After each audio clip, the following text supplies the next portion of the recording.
We got called by parents of Lily on November 3rd saying that they had notified that she did not come to school on Friday the 1st. So Friday, November 1st is going to be the last time anybody saw her. She left school that day and has not been heard of since. So they had been looking, and that's when the school notified them. They were concerned the weekend, they hadn't heard from her, and so we know from all that she left school on November 1st and hasn't been seen since. The pictures that the detective gave me that I just released are what she was last wearing on that Friday. And is there anything in her past behavior, anything that maybe the parents have communicated to the detective that you can tell us about why this might have happened? No, nothing prior to this would indicate that she was going to leave for any reason or that she was going to take off. Her phone is inactive, so nobody can contact her on her cell phone, or see her location. She made some statements to friends, but nothing we can verify, or nothing we can run down on a lead as far as anything she told anybody. So that's unfortunate that we've not been given anything of a history or where she is now or what she said that we could follow up on. And I know you and I were talking a few minutes ago about this kind of gray area, her being 17, with being filed as a missing persons, but can you just tell me a little bit about what that means at her age and how that affects how the case is figured out? Right. No matter what, when you're 16, if you just make statements that you're leaving, you can be carried as a runaway.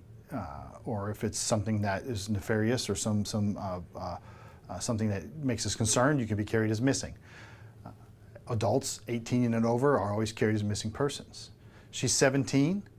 We don't have anything indicating that there was any kind of foul play. We don't really have anything indicating, at that age, you're not automatically considered a runaway. So what we do is we're carrying her as a missing person because that covers all the bases. She is missing. We don't know where she is. We don't know her status at this time. All we do know is that she went to school on that Friday.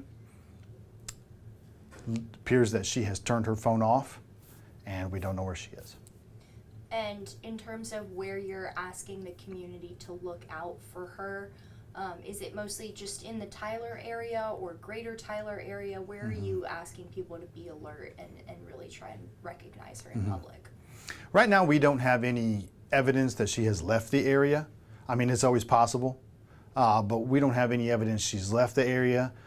So if you do, keep an eye out, Tyler and the surrounding areas in the Smith County area, that if you do see her, please contact us. Because we are following every lead that we've got. Every lead that has come in, we have taken to conclusion at this time, and it has not allowed us to get any closer to her.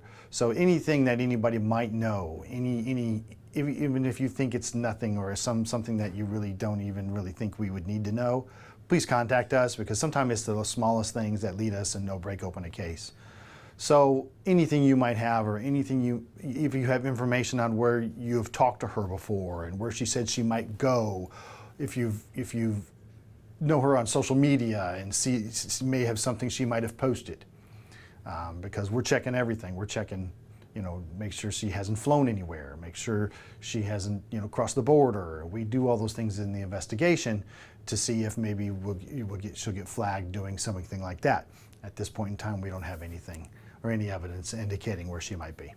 Any plans for search efforts? That's up to the detective. A lot of times in these cases, what we have to do is have a location for a search. So if we get some kind of tip that they saw her at, let's just say Tyler State Park or down at Faulkner Park, well, that's where we focus our resources. So we have to have something to throw our resources at, or somewhere to throw our resources at. But if we do get any kind of tip of where she might be, you can guarantee that those resources will be put to bear on that location. And what has the detective told you about her parents and her family that have called in and are obviously concerned about her whereabouts. Oh yeah, her family, they're reaching out to us on social media, they're talking to the detective. They are very concerned, and rightfully so. You know, we are doing everything we can, and we want to do anything we can to bring her back, or to at least have her contact her family. You know, let them know that she's okay, or contact us to let us know, and we can read that information, but just some kind of contact. I can't imagine what they're going through. Our thoughts and prayers are for the family, and we want to be able to bring them good news from any kind of tips that we might receive. Obviously, you've been in this industry for a long time. 11 days, or 12 days now, almost 2 weeks. In your experience, I mean, does that tell you anything, or is it just too early to really draw serious conclusions? She's young, she's healthy. I think it's now too early to draw any kind of conclusions. Hopefully she'll turn up. You know, as time goes on in a missing person case, that is really where we get more concerned.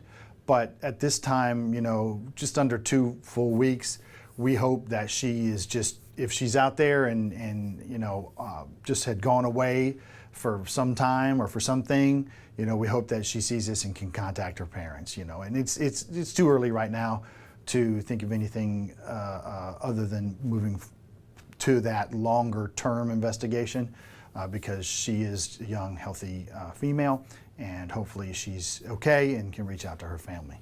And on the off chance that maybe she sees some sort of media coverage, or she is paying attention to social media, and she's scared that now that it's got all this attention, you know, are there any legal repercussions for her if she is found? No, we just want her to be safe. If she contacts us, just tell us she's okay. Now, we'll have to verify it's her. You know, we don't want her to hand that phone off to a friend and just say that is Lily. But if we can verify that she's okay, we'll need to get her in contact with her family, and then, you know, we can have her removed as a missing person, you know, if she comes back. So no, we just want to make sure she's okay, get her back to her family, get her back safe, secure where she needs to be. Okay. You got anything else you can think of that I didn't That's it. ask? If you do have any information, you can contact the Tyler Police Department at our dispatch at 903-531-1000.